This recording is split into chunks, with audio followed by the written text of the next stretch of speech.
Hello friends, नमस्कार। मैं हूं आपकी डॉक्टर शोभा गुप्ता। आज हम एनबीटी लाइव पे हैं और हम डिस्कस करेंगे कि प्रेगनेंसी के दौरान डायबिटीज़, जेस्टेशनल डायबिटीज़ क्यों हो जाता है और उसको कैसे हम ठीक कर सकते हैं।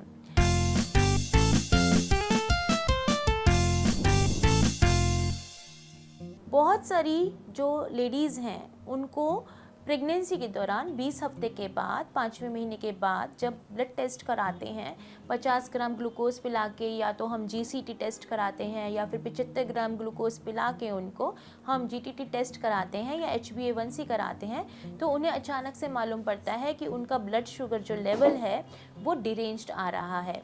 तो इस कंडीशन में हम बोलते हैं कि उनको जेस्टेशनल डायबिटीज़ है, यानी कि प्रेगनेंसी के दौरान उनको डायबिटीज़ की प्रॉब्लम हो गई है, जो कि शुगर लेवल प्रेगनेंसी से पहले बिल्कुल नॉर्मल था।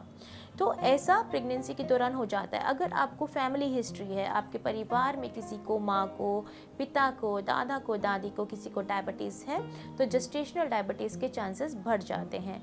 यदि आपका वेट अगर ज़्यादा है प्रेगनेंसी अचीव करने से पहले और आपका लाइफस्टाइल ऐसा है, तो भी आपको जेस्टेशनल डायबिटीज़ के चांसेस बढ़ जाते हैं।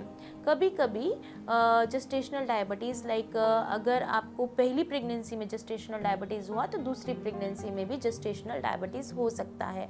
जिन लोगों को PCOD होता है, PCOS होता है या कोई और हार्मोनल तकलीफ होती है, उनको भी ज़्यादा चांसेस होते हैं कि प्रेगनेंसी के दौरान उनको डायबिटीज़ आ जाए। तो सबसे पहले क्या करना है, हमें देखना है कि आपका लेवल क्या है। क्या ये लेवल हमें इंसुलिन से ठीक करना पड़ेगा या फिर डाइट। सबसे पहले मरीज़ की डाइट में परिवर्तन किया जाता है, उसको इजीली डाइजेस्टिबल फूड से दूसरे फूड पे कन्वर्ट किया जाता है कि जो धीरे धीरे स्लो डाइजेशन हो। लाइक चना दाल ऐड कर दी जाती है आटे के अंदर, हम बोलते हैं चना पिसवा लीजिए, सोयाबीन पिसवा लीजिए, और कि उनकी मील्स को हम 8 मील्स में डिवाइड कर देते हैं। उनको 3 बिग मील नहीं लेनी है, उनको 2-2 घंटे पे 8 मील्स लेनी है और डाइटिशियन से डिस्कस करके उनका डाइट चार्ट बनाया जाता है और उनकी 8 से 9 बार शुगर टेस्ट की जाती है। जैसे कि पहले खाना खाने से पहले सबसे पहले फास्टिंग, उसके बाद ब्रेकफास्ट के 2 घंटे बाद, फिर लंच से पहले, लंच के बाद, डिनर से पहले, डिनर के बाद, और उसके बाद रात के 12 बजे। अगर आपकी डाइट से ये सब कंट्रोल हो जाता है तो आपको इंसुलिन की ज़रूरत नहीं है और आपको बस रेगुलर शुगर चेकिंग करनी है और अपनी डाइट को मैनेज करना है। थोड़ा थोड़ा एक्सरसाइज या योगा भी उसमें ऐड कर दिया जाता है।